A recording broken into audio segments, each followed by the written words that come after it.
Brother, please, yeah? Don't judge him, yeah? Don't judge him. I haven't even started the video yet. Look, brother, please, yeah? Don't judge him, yeah? Who are you, brother? Who are you? You're right. Who am I? But I haven't started the video, bro. It seems like you're judging me. What? Is that my phone ringing? Hello? What? I don't hear anything. I gotta take this call. Hello, Mom. How are you? Sorry, can you give me a minute, please? Harris J was a famous musical nasheed artist.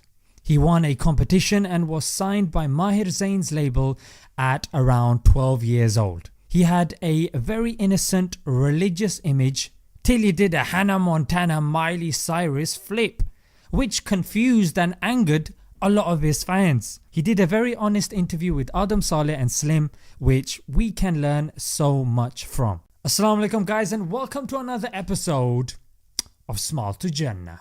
Smile to Jannah. Alright guys, so as people we are becoming so quick to condemn people without asking why or delving a little deeper. Knock, knock, knock. Hello, is the real Dr. Cox in there? And that's the main reason that our relationships, our families and friendships are falling apart. What a depressing way to start a video, right? And just like any other good or bad thing that happens in our life, there are always reasons why. And not practicing the religion or leaving the religion is not exempt from this. You know what? Let's see how youth have it today, yeah? First of all, we're surrounded by concrete, plastic and iron. We breathe polluted air, eat fake and processed foods. We're addicted to social media, which gives us a dopamine release like drugs, validates us, gives us an escape, and in return makes us entertainment junkies and narcissists who constantly compare themselves to others, leading us to being miserable. I really hope this video cheers up, yeah, because I'm getting depressed just by being in it. And we got games, movies and music which have billion-dollar budgets and Harvard and Oxford professors that are competing for our attention. You know what, that actually makes me feel quite important and a little bit worried. And if that's not all, the first 10 years of our lives, which are the most vital when it comes to upbringing, our parents are too busy at work, on the phone, cooking or watching dramas. So we're left at the mercy of the colonized curriculum and the television. And that's like employing Satan to be your babysitter just because he's cheap. And that's not to mention our 2 hours a day madrasa or weekend madrasa, if even that's stretching it, which we have of course reserved for the most important thing in our life, Islam, where we read the Quran in Arabic after a long day at school and have a teacher that most likely we can't relate with. So it's after all of this upbringing of ours, we adorn the hijab if you're a girl, yeah? I have to make that clear because we've got morons that watch some of these videos, to be honest, and go to school or are on the internet and have to defend our religion from people who want Islam's head on a stick, when all these kids want to do is fit in with the image that they've grown up watching on television. Now, bearing all this in mind, let's rejoin Harris J. At the vital years of his life, he was going through some stuff at home, yeah? At the time, like I said, I was going through a lot of bad things, like personally, and like a lot of negativity was in my life, and I was really unhappy with a lot of things that were happening. Now this clearly wasn't resolved, and then he won the competition. It was like, it all happened, like I said, it all happened so fast. Like I won that competition just as I was turning 16, and I was just finished. I was just finishing high school, and then they basically just offered me like this big contract. And because of that, he started touring, you know, doing all these nasheeds and receiving so much adoration for it. But naturally, from a small age, he didn't have that connection with the religion. So he admits himself, when I was younger and I was signed to Awaken, and I was traveling, and I was going to Malaysia, Indonesia, and I just released my album, I was not praying, bro. Like I was so out of touch with my deen because I was just going through so much crap and I felt so distant from God. And the fact that he was doing some crazy stuff but still maintaining a practicing image just for the sake of his label. There would be times, yeah, where I would be like, I got arrested, and then from the police station I would have to fly to the airport and go and do like a concert in like Malaysia and just smile and pretend like my whole life was happy and sing about like the Prophet and Allah. Yes, to people it seemed like he was on the Islamic side. And then he went to the dark side. And naturally, they were cheesed off. Bro, I swear to God, in real life, people was calling me Dajjal. But to himself, he knew he wasn't really about that life anyway. But Dajjal? Really, guys? I don't think Dajjal's going to be entering singing competitions when he comes and graces us with his presence. Now, of course, we all have our journey and we make our mistakes.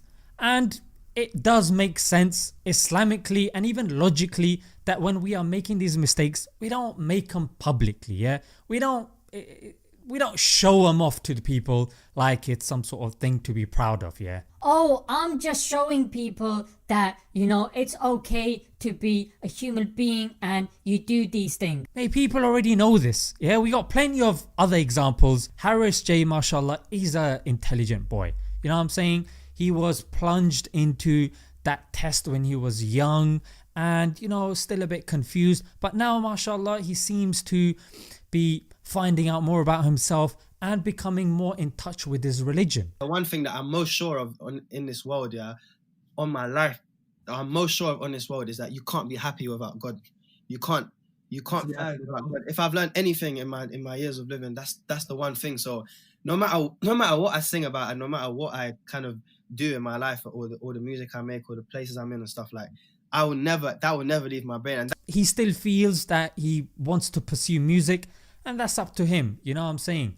What I do want to give him props for is that he is not justifying his acts in the religion of Islam, and that is very important. Some people do wrong things, yeah, and yeah, you can say that's a human thing to do, but to then justify it within Islam, no, you can't be doing that. Now guys, I really do want to say that it's important that we help our young and also our elders as well to experience the religion rather than making it just about the acts. A very good example of this is we ask our kids if they've prayed, but we never ask them how they felt or what they experienced. Yet from a small age, if you ask them questions like this, it gets them thinking as well. And that's not to mention from a small age we tell our kids, don't do this, otherwise Allah will get angry with you. And we tend to only mention Allah is watching them when they're doing stuff wrong. I mean, we've got the balance so wrong. Just look at the 99 attributes of Allah. Only a couple of those attributes are about punishment. Pretty much the rest of them are about love, compassion, mercy. How comes we get the ratio wrong when we're advising other people, when we're upbringing our own children? So yeah guys, don't make people your role models other than the Prophet ﷺ or the people who have passed away, yeah, because all of their life is documented in front of you. But somebody that's alive, they could be one way today and then they may join the dark side down the line. And let's get a bit psychological on this, because some people look for role models because something or someone was missing when they were young, and they are now projecting that on other people, which, well, it's unfair on other people because you're expecting a pristine and perfect image. Of course, like I mentioned, we have a lot to do to help our youth, but let's just start with nurturing them from a young age by giving them your time. Time is very important for young kids. Being firm but fair with them and not just using Islam to scare them. And when they grow up, don't use the same tactics as you do when they're young. When they grow up, you gotta let them make their mistakes and be more understanding, and don't leave their side. Don't tell them to get out. Don't tell them that they're not part of the family anymore. Any of that business, for God's sake, please. And more importantly, when you do make mistakes, turn to Allah and ask forgiveness, for Allah will never leave your side. Alright guys, let's leave it there for now. Until next time. Assalamu alaikum.